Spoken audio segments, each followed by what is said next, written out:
Why are we tracking so little job creation, though, Tim? Well, Ernie, what's happened in the economy is that there's a great amount of uncertainty as far as employers go. You know, I always love the question that I get, or I ask the questions to my students in class and say, well, why would somebody hire you? And they usually say something along the lines of, well, because we're going to provide innovative ideas. And I usually tell them, well, that's kind of cute, but what they're really hiring you for is you've got skills and you're going to be able to build upon those skills and be taught to do good things at your business. But what's happened in the last, especially 2 years now, is that we had some very big legislative ideas out there. Card check, cap and trade. Still out there, actually. Yeah, so some of those. Maybe the not extension of the Bush tax rates and also the health care provision. All of those made hiring people much more expensive. So at least 3 of those have had somewhat of a dagger through the heart, hopefully.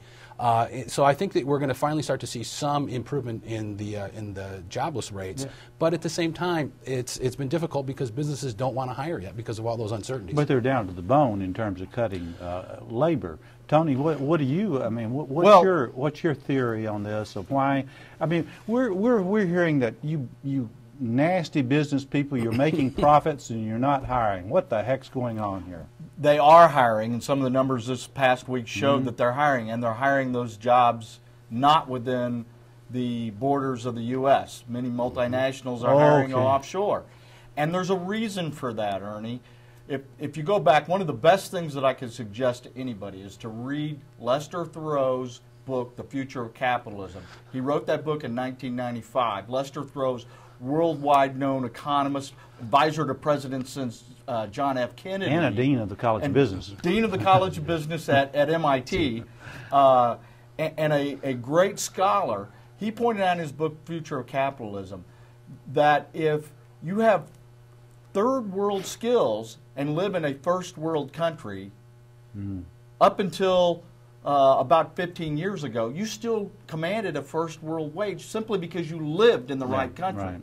That's no longer true. And so now if you have third world skills, if you're basically an unskilled worker and you live in the U.S., it's no longer going to entitle you automatically to a first world wage. And so you see companies exporting those jobs, and the only way to really get ahead structurally is to retool yourself, to educate yourself, to enhance your skills so that you can be a first world worker.